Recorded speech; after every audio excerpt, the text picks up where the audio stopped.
आपको पता है, हर बड़ी सफलता की शुरुआत कहाँ से होती है? सफल और असफल लोगों में बस एक फर्क होता है। इसका जवाब इस वीडियो में है। जवाब इतना छोटा है कि लोग उसे नजरअंदाज कर देते हैं। सुबह का समय था। ठंडी हवा धीरे धीरे चल रही थी। आसमान भी हल्का सा सुनहरा बन गया। सामने एक विशाल और शांत पर्वत था, लेकिन उसे पार करना आसान नहीं था। उस पर्वत के नीचे अर्पित खड़ा था। अर्पित कोई खास इंसान नहीं था। वह न तो बहुत ताकतवर था, न तो कोई मशहूर पर्वतारोही। बस हमारे जैसा एक साधारण युवक था। मगर उनके भीतर एक बड़ा सा सपना था। वह सोचता था कि कुछ भी हो जाए, उस पर्वत की चोटी पर पहुंचना है। लेकिन उसने धीरे से ऊपर देखा तो उसका आत्मविश्वास डगमगा गया, क्योंकि चोटी बहुत दूर थी। अर्पित के मन में एक आवाज आई, क्या मैं सच में उस पर्वत की चोटी पर पहुंच पाऊंगा? ये तेरे बस की बात नहीं। तो बड़ा सपना मत देख। तब उसे अपने दोस्तों की बात याद आई। ये बातें उसके अंदर घर कर गई।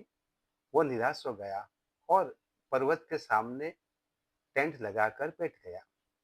रात हो गई और वह अकेला चुपचाप गंभीर बैठा रहा। जब सुबह हुई 4 बजे, अर्पित टेंट से बाहर निकला। तब उनके हाथ पर बारिश की एक बूंद पड़ी। इसके बाद दूसरी, तीसरी और बूंदें गिरने लगी। ऐसे बारिश शुरू हो गई। तुरंत अर्पित टेंट के अंदर चला गया। उसने खुद से एक सवाल पूछा, अगर मैंने कोशिश ही नहीं की तो क्या मैं जिंदगी भर पछताता नहीं रहूंगा? यह सवाल ने उसके भीतर कुछ बदल दिया।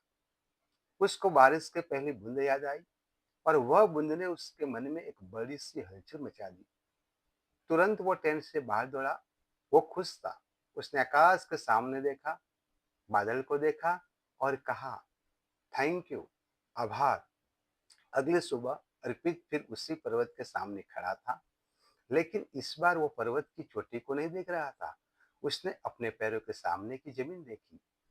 मुस्कुराकर उसने कहा, हर बड़ी शुरुआत एक छोटी सी शुरुआत से होती है, जैसे बारिश की शुरुआत एक बूंद से होती है। एकदम धीमी आवाज से खुद को कहा, मुझे आज पहला कदम उठाना है। आज ही शिखर नहीं चाहिए, बस पहला कदम ही उठाना है। और उसने कदम बढ़ा दिया। वो पहला कदम भले छोटा था, बहुत छोटा, लेकिन वह उसकी असली शुरुआत थी।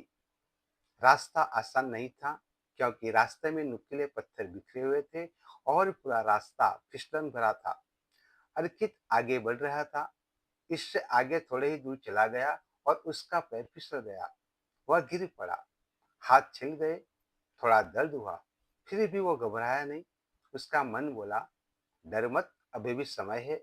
वह धीरे से उठा, अपने कपड़े को ठीक किया, धूल को साफ किया और फिर चल पड़ा। एक कदम, फिर दूसरा कदम। हर कदम के साथ उसका डर कम हो गया। कई बार गिरा, कई बार उठा, थका, और कई बार लगा कि अब नहीं होगा, लेकिन अर्पित डटा रहा। हर बार उसने खुद से कहा, एक और कदम लूंगा, एक और कदम। तब उसे महसूस हुआ कि वह पहले से कहीं बहुत ऊपर आ चुका है, और नीचे देखने पर बड़े बड़े पैर छोटे दिखाई रहे थे। जो आवाजें पहले उसे रोकती थी, अब सुनाई नहीं रही। अब समझ गया था कि पर्वत एक ही छलांग से नहीं जीते जाते। उसके लिए छोटे छोटे लगातार कदमों की जरूरत होती है, तब वो जीते जाते हैं। आखिरकार वह क्षण भी आ गई। जो सपना अर्पित ने सोचा था, वह सच हुआ। उठाए गए एक एक कदमों से अर्पित पर्वत की चोटी पर खड़ा था। सूरज ढल रहा था। हवा तेज थी। अर्पित की आंखों में आंसू थे, लेकिन वो जीत के आंसू थे। अर्पित ने आज पर्वत को नहीं जीता था, उसने अपने डर को जीता था, अपने संदेह को हराया था, नहीं कर पाऊंगा को पीछे छोड़ दिया था। वह मुस्कुराया और बोला, सफलता चोटी को देखने से नहीं मिलती। सफलता मिलती है पहले कदम से, निरंतर कदमों से। आप भी याद रखिए, सफल और असफल लोगों में बस एक फर्क होता है। सफल लोग थोड़ा सा आयोजन करके पहला कदम उठा लेते हैं, जबकि बाकी लोग सोचते ही रह जाते हैं।